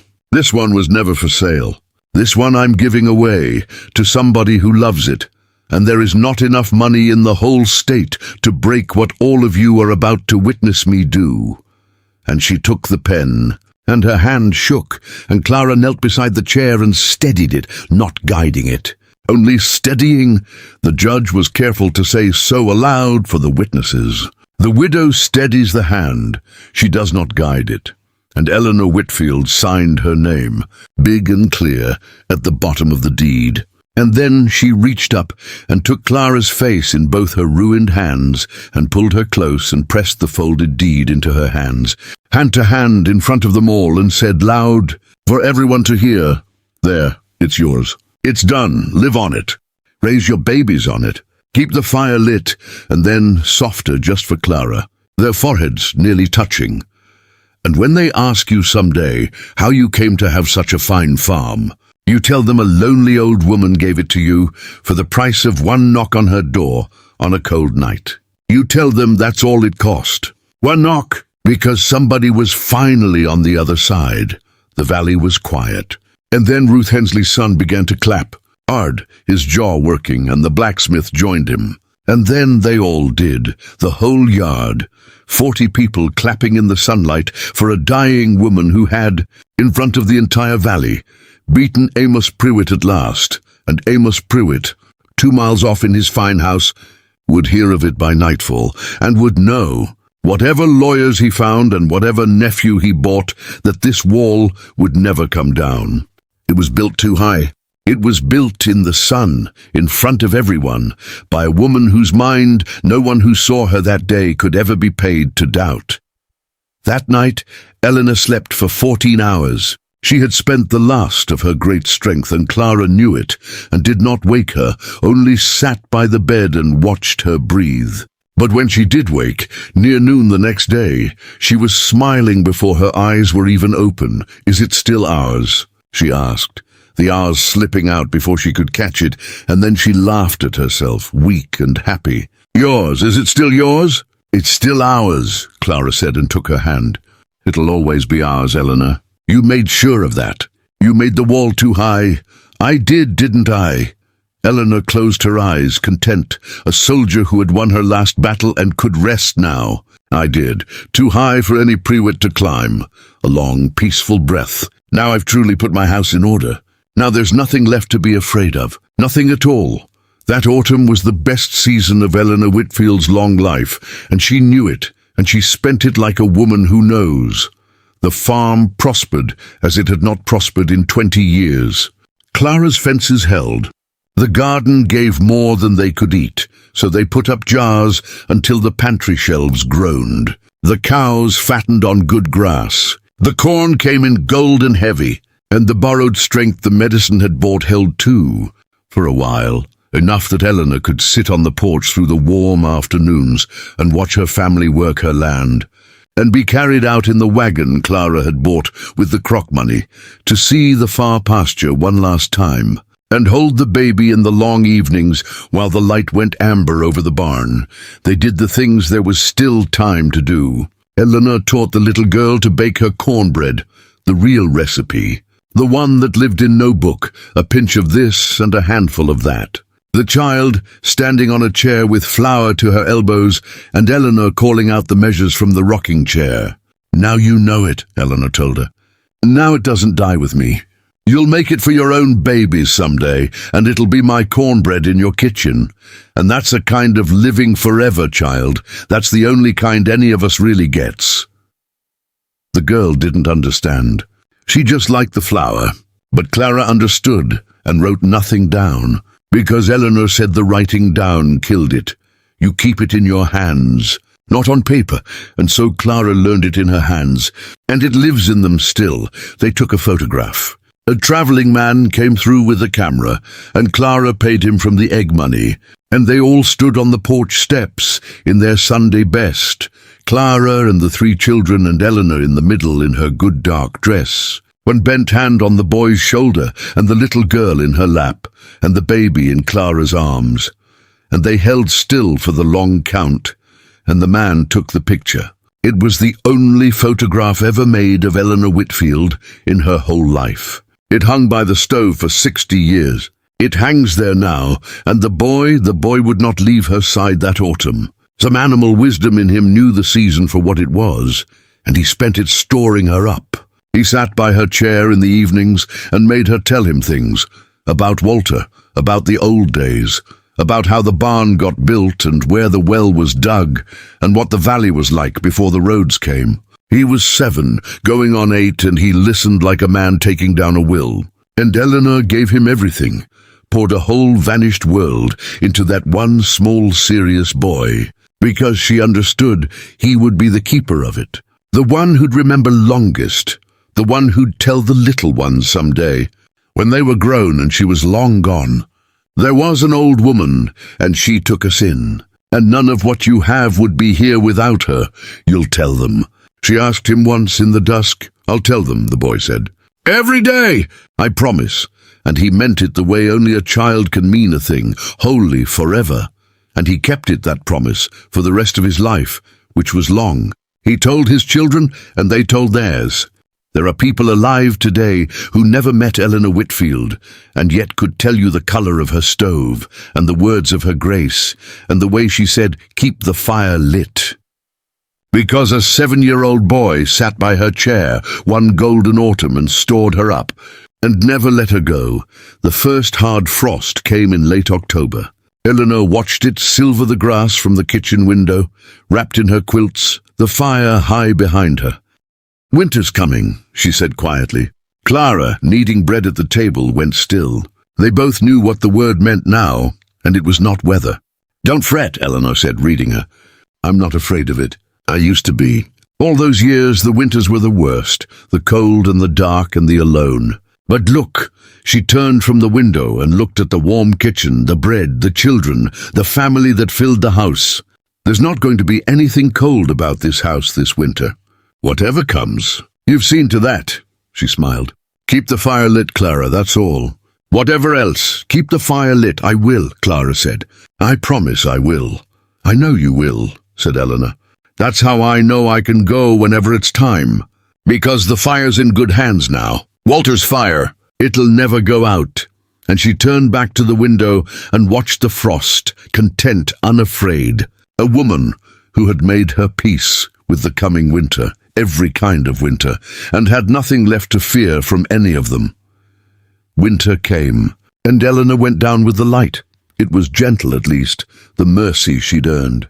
Not the terror of that night on the floor, but a slow settling, a tide going quietly out. As the days shortened, she slept more and ate less, and the walker stood unused in the corner because she no longer left her bed and then her chair by the fire, where Clara had made her a nest of the quilts she'd sewn across all those lonely winters. She was wrapped, at the end, in her own life's work, every stitch of those quilts made by her own hands in the empty years, and now warming her while her house stayed full. Clara moved her nursing there. She had done this before, and the knowing of it was a grief and a strange gift both. She knew how to turn a frail body so it wouldn't ache, how to spoon warm broth between failing lips, how to read a day and know whether it would be a good one. And there were good ones still all through December.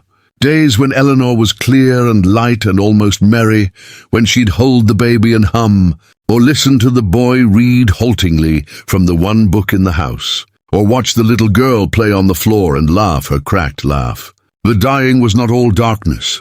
Eleanor would not let it be. I've too much to be glad about to spend my last while glum, she told Clara. I waited 74 years for a house full of children.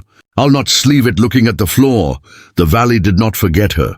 All that Eleanor had done in the sun that day came back to her now as a harvest of kindness. They came, the crossroads people through the winter cold, the church women with soup and bread, the blacksmith's wife to sit an afternoon so Clara could rest, Ruth Hensley's son to split wood and stack it high against the wall so the fire would never want for feeding. Eleanor, who had lived so much of her life sure that no one cared whether she lived or died, spent her last month proven wrong over and over by the steady stream of neighbours at her door. "Would you look at that?" she murmured once, watching yet another wagon come up the lane. "All this time I thought I was alone. And I wasn't, was I? I just never let anybody in." She looked at Clara. "That was my whole mistake at the finish of it. 60 years I kept the door shut and called it strength. And then a stranger knocked, and I opened it just the once. And look what came in." Her eyes filled. "Tell your children that.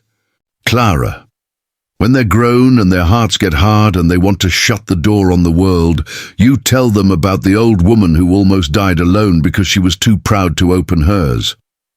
And tell them what she found on the other side, the one time she did. The boy read to her every night now. It had become their thing, the two of them by the fire. He wasn't good at it. He stumbled and had to sound the words out, but Eleanor never once corrected him or hurried him. She just closed her eyes and listened to the small voice working its way down the page. And Clara understood it wasn't the story she wanted. It was the voice. A child's voice in her house at nightfall. The one sound of all the sounds in the world that she had wanted her whole life and never had. Until now, until the very end, when at last, every single night, a little boy sat by her chair and read her to sleep on the longest night of the year, the winter solstice, when the dark comes early and stays late. Eleanor asked to have all of them close. So Clara made up beds by the stove, and they all slept there together. The whole family in one warm room around the old woman in her chair, the children in a heap of quilts on the floor, Clara in a chair at Eleanor's side, the fire banked high and glowing. And in the deep middle of that longest night, Clara woke, some instinct pulling her up out of sleep, and found Eleanor awake too, gazing into the fire, her face soft and strange in its light. "Clara," she whispered, so as not to wake the children. "Are you there?" "I'm here." Clara took her hand. "I'm right here. I'm not going anywhere. I know." Eleanor smiled, her eyes still on the fire. "You never did. That's the wonder of you. You never once left." She was quiet a moment, watching the flames. "It won't be long now, girl. I can feel it, like a door standing open somewhere and a warm wind coming through it. I'm not afraid. I want you to know that when it comes, I wasn't afraid, not even a little, because you were here and the children were here and the fire was lit. That's all I ever wanted. A warm house full of people I love. 74 years I wanted it, and I got it. Right at the end, I got it." Her hand tightened, feather faint. "Thank you for knocking. For the one knock that changed everything. Thank you, Clara Sutton, for saving an old woman's whole life on your way to nowhere." "You saved mine first," Clara whispered, weeping silently in the firelight. "You saved all of us. We had nowhere on this earth to go, and you opened your door. Then we're square," Eleanor breathed, and there was a smile in it. "Two lost women who saved each other, one cold night, for the price of one knock. That's a good ending. That's a good story." Her eyes drifted closed, peaceful. "Keep the fire lit, Clara. I will. I know you will." And she slept. She had a few days more after that. Good days. Quiet ones. But that longest night was when she said her goodbye, and they both knew it and neither spoke of it again. There was no need. It had all been said by firelight on the darkest night of the year, with everyone she loved asleep and warm around her. Exactly as she had wanted. She died on a still afternoon in early January, with the low winter sun coming gold through the kitchen window and the fire burning steady in the stove. There was no struggle. She had done all her fighting already, for the land, for the deed, for the family, and there was none left to do. She simply grew quieter through the morning and slept more deeply, and near midday Clara knew, the way she'd known with Samuel, that the hours were down to a few. So she gathered the children. She did not send them away or hide it from them. Eleanor had asked her not to. Let them be there, she'd said weeks before. Death isn't a thing to hide from children. Let them see it done gentle in a warm room with love all round. Then they won't be afraid of it ever, and that's a gift you can give them that most folks never get. So they were all there. The baby in Clara's arms, the little girl on a stool by the chair, holding one of Eleanor's bent hands in both of her small ones, and the boy on his knees beside her, close, his book in his lap, because Clara had asked him if he wanted to read to her one last time, and he had nodded, unable to speak, and opened it. He read in a whisper, his voice breaking on the words, and Eleanor could not open her eyes any more, but Clara saw her lips curve, faintly at the sound of it, that child's voice, in her house, one last time, and her breathing slowed and gentled, and the space between each breath grew longer, and the boy read on through his tears, and somewhere between one soft word and the next, without any sound at all, Eleanor Whitfield simply stopped. The fire ticked. The boy's voice trailed off, and it was over. The long life, the long loneliness, the sudden late blooming of it into love. Over in a warm room, in the arms of a family that 3 months before had not existed, with a child's voice reading her out. Clara reached over and closed the pale eyes, gently, and pressed her lips to the cool forehead. "She's gone," she told the children softly. "But look at her face. Look how peaceful. She wasn't afraid and she wasn't alone. We were right here. She went the way everyone should get to go, with people who love them holding on." The little girl was crying, not fully understanding, only knowing that Gran had gone still. The boy had put his face down against the arm of the chair. Clara gathered them all in, around the quiet form in the quilts. "We're going to be sad for a good long while," she said. "That's right and proper. You should be sad when you lose somebody good. But underneath the sad, I want you to be glad too. Glad we knew her. Glad we got to love her. Glad we were the ones who got to make the end of her life the happiest part. Not everybody gets to do something that good for somebody. We did that. Never forget it. They buried her 3 days later, out past the rose bushes, beside Walter, where she'd told Clara she wanted to be, in the little plot she'd tended alone for 22 years, so that she'd not be alone under the ground any more than she'd been above it at the end. The whole valley came. The lane was lined with wagons. The people who had watched her lose for 2 years, and then watched her win in the sun that one bright day, came out in the January cold to stand by her grave, and the crossroads preacher spoke and the church women sang, and Ruth Hensley's son and the blacksmith lowered her down beside her husband at last. And when it was done, when the others had gone, Clara stood at the 2 graves, the old weathered stone and the fresh-turned earth, with her 3 children around her, and she did not weep. She had wept already, and she would weep again. But at the graveside she stood dry-eyed and straight, because she had one more thing to say, and she wanted to say it clear. "Walter Whitfield," she said aloud to the old stone, "I never met you, but I've slept in the bed you built and split the rails you cut and worked the land you cleared, and I know you through all of it, and I know you'd be glad. Your Eleanor's home now. She's beside you. And she wasn't alone at the end. I want you to know that, wherever you are. She had a house full of children and a fire that never went out." She put her hand on the fresh earth.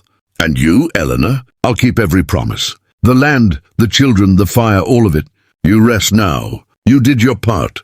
You did it beautifully. Rest."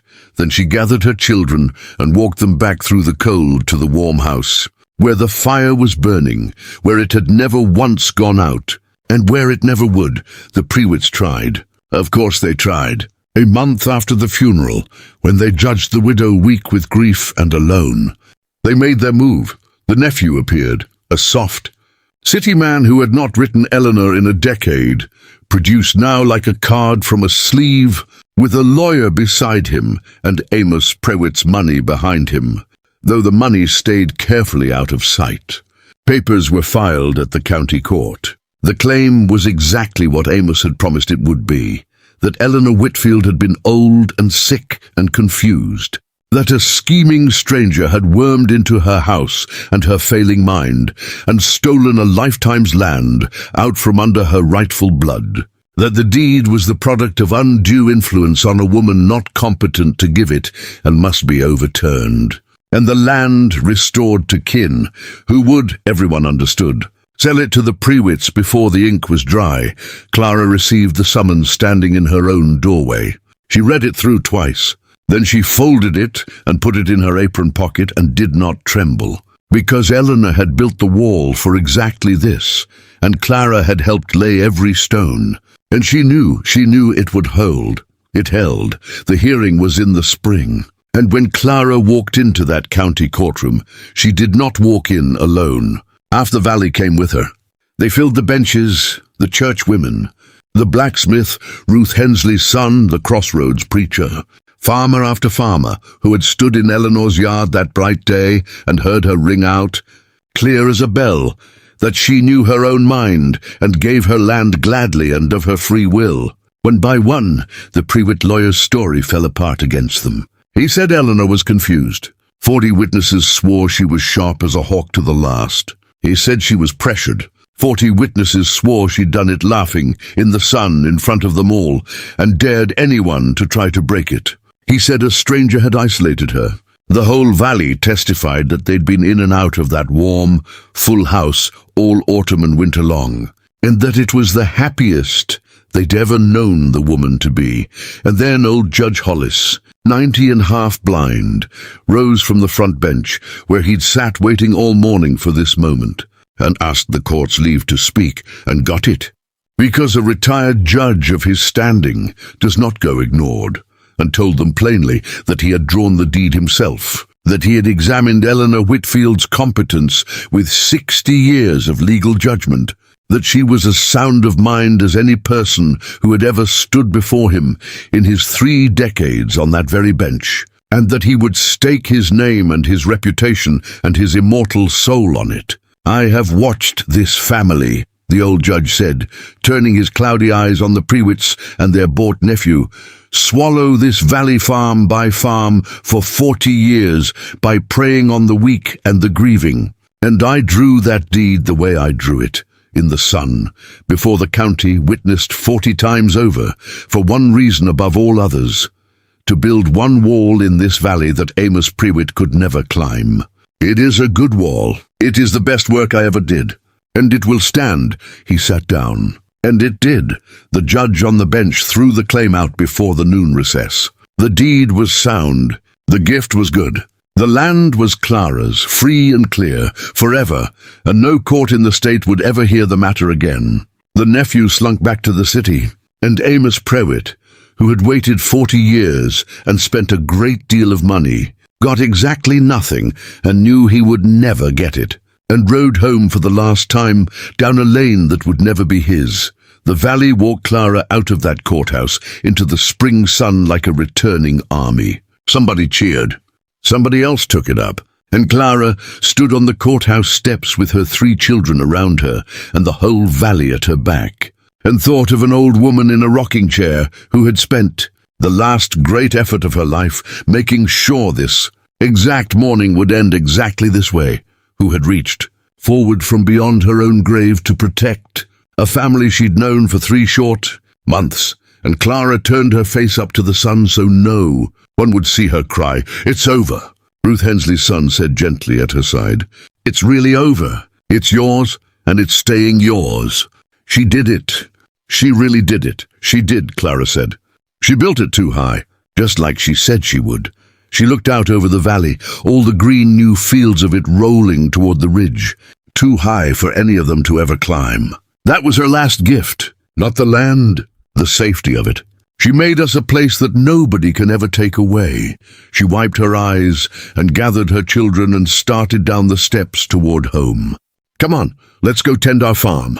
There's a fire waiting to be fed." The years came on the way years do, gentle and relentless, and the farm that Eleanor Whitfield had feared would vanish did the opposite. It grew, it prospered, it filled with life. Clara never remarried. She had loved Samuel, and she had loved Eleanor in their different ways, and she found her heart was full enough with her children and her land and the memory of the two people who had shaped her. She worked that farm for 40 years with her own strong hands, the way Eleanor and Walter had worked it before her, and she made it one of the finest in the valley. The fences always straight, the fire always lit, the door always open to anyone who came up the lane cold and hungry, because that was the law of the house now. The law Eleanor had written into it, with one act of mercy on a cold night. You do not turn away the stranger at the door. You never know who you're letting in. You never know whose whole life you might be saving, or who might save yours. The children grew up steeped in her. That was the thing. Eleanor was gone, but she was everywhere. She was in the cornbread the little girl made, grown now into a woman, a pinch of this and a handful of that, her hands doing what Eleanor's hands had taught them, so that the old woman's cooking went on being tasted in that kitchen long after the hands that first made it were dust. She was in the songs, the ones she'd hummed over the baby, that the baby, grown into a young man who never remembered her at all, somehow knew anyway, because his sister had sung them to him, because they were the songs of that house now. She was in the quilts on every bed, in the roses by the porch, in the very way the family said grace, which were Eleanor's words, kept alive 3 times a day at that scarred table. She was in the well and the barn and the deep-set fence posts, in every corner of a place she had built and saved and given away. And she was in the boy. He kept his promise, the promise he'd made a dying woman by the fire, that he would tell them every day. He grew up and took over the running of the farm, and he married and had children of his own, and he sat those children down, every one of them, and told them the story. There was an old woman. She lived alone, and she thought nobody wanted her. And one cold night, your great-grandmother knocked on her door with 3 hungry babies and nowhere in the world to go. And that old woman, who owed us nothing, opened her door. And everything you have, everything you are, this whole farm and this whole family, all of it grew from that one open door. So when someone knocks on yours, you open it. You hear me? Whatever it costs, you open the door. Because that's who we are. That's the whole of who we are. The photograph hung by the stove all those years, the only picture ever made of Eleanor. The whole family on the porch steps, in their Sunday best. The old woman in the middle with her chin up and a child in her lap. It faded and yellowed with the decades, but it never came down. Children who were born generations later grew up knowing that face before they knew the story behind it. And then, learning the story and understanding at last why it hung in the place of honor, why the fire below it was never ever allowed to go all the way out, because Clara kept that promise too, 60 years.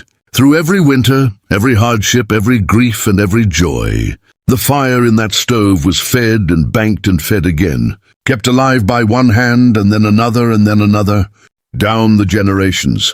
Walter's last wish to Eleanor, and Eleanor's last wish to Clara, and Clara's to her children. A single unbroken flame carrying 2 people's love forward through the years. A cold house is a dead house. Keep something warm in it. And they did. They always did. Clara Sutton grew old on that farm, and when her own time came, many years later, she went the way Eleanor had gone. In a warm room by the fire, with a house full of family around her, unafraid. And her last words, they say, were about the fire. Keep it lit, she told her grown children. The boy, now a grey-haired man with grandchildren of his own. Whatever else. Keep it lit. And they buried her out past the roses, near Eleanor and Walter, the 3 of them together. The man who built the land. The woman who saved her from dying alone on it. And the stranger who knocked on the door one cold night and repaid a single act of mercy with a lifetime of keeping faith. 3 graves, side by side, under the same sky. And past them, the farm going on, the fences straight, the garden green, the windmill turning, and in the kitchen window, always, the glow of a fire that has not gone out in more than 100 years. That's the whole story.